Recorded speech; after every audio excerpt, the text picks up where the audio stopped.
अस्सलामुअलैकुम, मैं हूं इरफान समोर।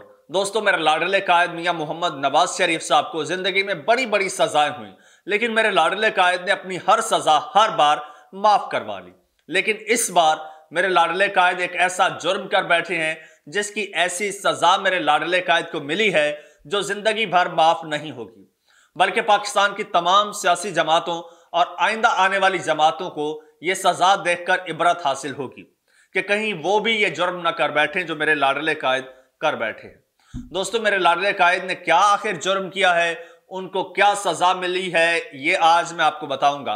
साथ में आपको यह भी बताऊंगा कि पाकिस्तान में जो 2024 में मौजूदा इलेक्शंस हुए हैं, इन्हें पाकिस्तान की तमाम सियासी जमातें सिवाय नून लीग के रद्द कर चुकी हैं, मानने से इनकारी हैं। इवन आलमी दुनिया जो है वो इन इंतखाबात को नहीं मान रही, और तो और पाकिस्तान के 25 करोड़ अवाम जो हैं वो भी इन इंतखाबात को नहीं मान रहे। जब हर कोई नहीं मान रहा तो इन इंतखाबात की कोई वक़्त नहीं रह जाती, कोई वैल्यू नहीं रह जाती। तो क्या अब ये इंतखाबात दोबारा होंगे? इस पे आज डिटेल से बात करेंगे। साथ में आपको एक और चीज बताऊंगा, वो ये कि पाकिस्तान की बड़ी बड़ी सियासी जमातें जो हैं वो इस वक्त इमरान खान के झंडे तले जमा हो चुकी हैं और एक इनकलाबी तहरीक का आगाज हो चुका है। ऐसी इनकलाबी तहरीक जो सुनामी की तरह सब कुछ पूरा सिस्टम बहा कर ले जाएगी। दोस्तों, आज इस पर भी रोशनी डालेंगे।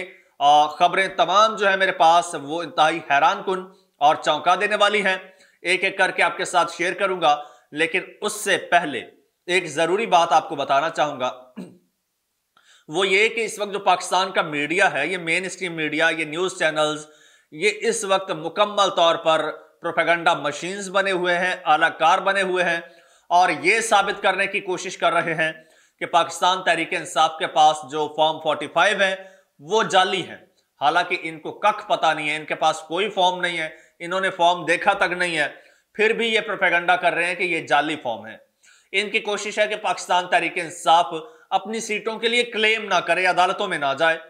दूसरी जानिब ये वारदाती, ये बारीक वारदातें डालने की कोशिश कर रहे हैं और मैं अल्हम्दुलिल्लाह इस छोटे से चैनल पर बैठकर इनकी बड़ी बड़ी वारदातों को एक्सपोज कर चुका हूं और ये सिलसिला इंशाअल्लाह जारी रहेगा। आप भी दोस्तों मेरे साथ शामिल हो जाइए। आपने करना सिंपल है, चैनल को सब्सक्राइब करना है और घंटी के बटन को दबा देना है। दोस्तों, सबसे पहले बात कर लेते हैं मेरे लाडले कायद की।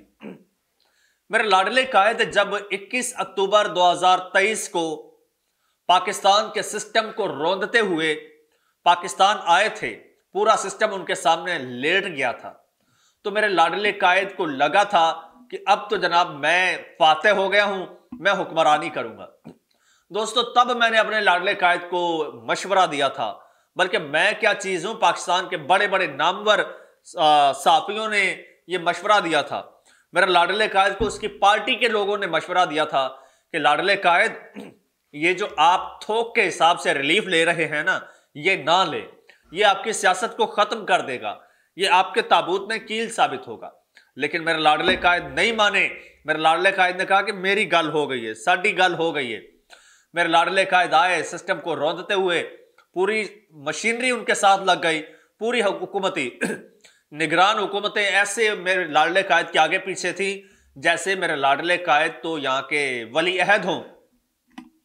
फुल सपोर्ट मिली। मेरे लाडले कायद ने पूरे मुल्क में जलसे किए, मेरे लाडले कायद ने मीटिंग्स की, जो कुछ भी किया सारी तदबीरें उल्टी पड़ती गई और चलते चलते नतीजा ये निकला, जब अवाम ने ये देखा कि ये लाडले कायद किस तरह से आ रहे हैं, किस चोर दरवाजे से आ रहे हैं, तो नून लीग के वो लोग जो बड़ी सपोर्ट करते थे मेरे लाडले कायद को, उन्होंने ही मुंह मोड़ लिया। जब मुंह मोड़ लिया तो मेरे लाडले कायद जनाब मियां मोहम्मद नवाज शरीफ साहब जो हैं, उनकी मकबूलियत का अंदाजा वैसे तो उसी वक्त हो गया था जब मीनार पाकिस्तान पर 21 अक्टूबर को मेरे लाडले कायद ने तकरीर की थी और आवाम नहीं आई थी, क्योंकि मेरे लाडले कायद कह रहे थे कि मैं विजन दूंगा और जनाब पाकिस्तान की उम्मीद आ रहे हैं, लेकिन कोई उम्मीद ना दिला सके, तो जिसकी वजह से अवाम ने रिजेक्ट किया और मेरे लाडले कायद का फिर हशर ये हुआ जो 2018 और 2024 के इलेक्शन में निकला है। दोस्तों, 2024 के इलेक्शन में पाकिस्तान मुस्लिम लीग नून सिर्फ और सिर्फ 15 सीटें जीत पाई है कौमी असम्बली की। ये इस वक्त जो आप देख रहे हैं ना 75, 76, 76, ये तो दान की गई है, दान। 60 सीटें तकरीबन मुस्लिम लीग नून को इस वक्त दान की गई हैं। हकीकत में 15 सीटें हैं इनकी। और तो और मेरे लाडले कायद की हालत यह है कि वो अपनी जाती 2 सीटें हार गए। 1 सीट का फैसला आ चुका है, उसमें वो मुकम्मल तौर पर हार चुके हैं। दूसरी सीट का फैसला चैलेंज हो चुका है और जैसे ही फैसला आएगा उसके बाद इन तिलों में तेल नहीं रहेगा। और यह कभी इम्कान है, इवन कानूनी माहिरीन भी कहते हैं कि नवाज शरीफ साहब के खिलाफ ही फैसला आएगा, क्योंकि पूरी दुनिया देख रही है, नविश्ता दीवार है कि नवाज शरीफ साहब ने धांधली की है, वाज़ेह सबूत है और अब इनसे ये सीट ले ली जाएगी। दोस्तों, जब सीट ले ली जाए, एक ऐसा लीडर जो वजीर आजम बनने का अहद करके आए और सिस्टम को लताड़ता हुआ आए और वो आके एक एमएनए भी ना बन सके, तो फिर उसकी क्रेडिबिलिटी क्या रह जाती है। और फिर ये हुआ सब इसलिए है कि जिस तरह से सिस्टम, पाकिस्तान के सिस्टम को इन्होंने रौंदा है ना, पाकिस्तान के अवाम कोई भेड़ बकरियां नहीं है। वो देख रहे थे कि किस तरह से अब 4 साल खुद साख्ता तौर पर जला वतन रहे, एक ड्रामा रचाए रखा, फिर एक बड़ी सॉलिड डील करके पाकिस्तान आए, तो अवाम जान चुके हैं, अवाम पहचान चुके हैं, अवाम ने इनको वो रिस्पॉन्स नहीं दिया। अच्छा, फिर सोने पर सुहागा कहते हैं जी मैं 2/3 अक्सरियत लेकर वजीर आजम बनूंगा। जब 2/3 नहीं मिली तो फिर अपने छोटे भाई को आगे कर दिया, उसे बल्ली का बकरा बना दिया, खुद पीछे हट के बैठ गए। और सबसे बड़ी गलती जो मेरे लाडले कायद ने की है, जो सबसे बड़ा जुर्म किया है, वो ये किया है कि 14 करोड़ के सूबे, 14 करोड़ आबादी के सूबे पंजाब पर अपनी ना तजर्बाकार बेटी को मुसल्लत करने जा रहे हैं। उनको जब नामजद किया है तो पार्टी के अंदर दरारें पड़ गई हैं। पार्टी के अंदर से लोग जो हैं वो इसका इख्तलाफ कर रहे हैं, वो इस बात को मान नहीं रहे, वो मरियम नवाज साहिबा को मान नहीं रहे। और जिस तरह से मेरे लाडले कायद आए थे पाकिस्तान, उसको देखते हुए मेरे लाडले कायद को बहुत बड़ा डेंट पड़ा है, बहुत बड़ा धचका लगा, जो आज आपके सामने है, जो इलेक्शन के नतीजे में सामने आया। उसके बाद इलेक्शन तक तो चलो बात ठीक थी। अगर मेरे लाडले कायद हुकूमत लेने से इनकार कर देते तो मेरे लाडले कायद के कद में इजाफा हो जाता। लेकिन मेरे लाडले कायद ने बजाय अपनी इज्जत बचाने के, बचाए दस्तार बचाने के, मेरे लाडले कायद ने सर बचाने में आफियत जानी। मेरे लाडले कायद ने कहा कि सर बच जाए, दस्तारें और बहुत। तो मेरे लाडले कायद ने वजारत उज़्मा बचाने के लिए अपनी पार्टी की कुर्बानी दे दी है दोस्तों। अब पहले पीडीएम हुकूमत में जरदारी साहब ने इनके साथ बड़ा हाथ किया था, अब फिर जरदारी साहब वही हाथ कर गए हैं। अब जरदारी साहब ने जनाब कहा है कि आईनी ओहदे जो हैं वो मैं लूंगा, यानी सदर, स्पीकर, चेयरमैन सेनेट, बाकी जो वजारतें हैं जिनमें जलालत होनी है वो आपके पल्ले में आएंगी। दोस्तों, अब आते ही जो है वो 67% गैस महंगी करनी पड़ेगी, 67%। इसके अलावा पेट्रोल महंगा करना पड़ेगा, बिजली महंगी। तो ये सारे बम गिरेंगे शहबाज शरीफ साहब पर। पहले पीडीएम हुकूमत में शहबाज शरीफ साहब ने जो गंद घोला था, और अब तो उससे ज्यादा होगा। और जरदारी साहब ने भी पूरा गंद का टोकरा उठा के शहबाज शरीफ साहब के सर पे रख दिया है। और शहबाज शरीफ साहब को किसकी पुष्टपनाही हासिल है? नवाज शरीफ साहब की। ऊपर से फिर बेटी को मुसल्लत करना पंजाब पर। तो ये सारे जो एलिमेंट्स हैं, इन सारे एलिमेंट्स ने आज मेरे लाडले कायद मियां मोहम्मद नवाज शरीफ साहब को बेबस कर दिया है, लाचार कर दिया है। और मेरे लाडले कायद इस वक्त इस पोजीशन में है। आज मैं दावे से कह रहा हूं कि आज मेरे लाडले कायद लाहौर में, अपने गढ़ में, आज एमपीए की सीट पर खड़े होकर इलेक्शन लड़े। अभी जिमनी में लड़के देख लें, हार ना गए तो मैं ये वीलॉगिंग छोड़ दूंगा, चैनल डिलीट कर दूंगा। इतना बड़ा दावा कर रहा हूं, बड़ी मेहनत से मैंने यहां तक चैनल को पहुंचाया है। अगर मेरे लाडले कायद वहां पे खड़े हो और अगर जीत जाएं तो सारा खर्चा मेरा, हार जाएं तो फिर अपनी किस्मत को रोएं।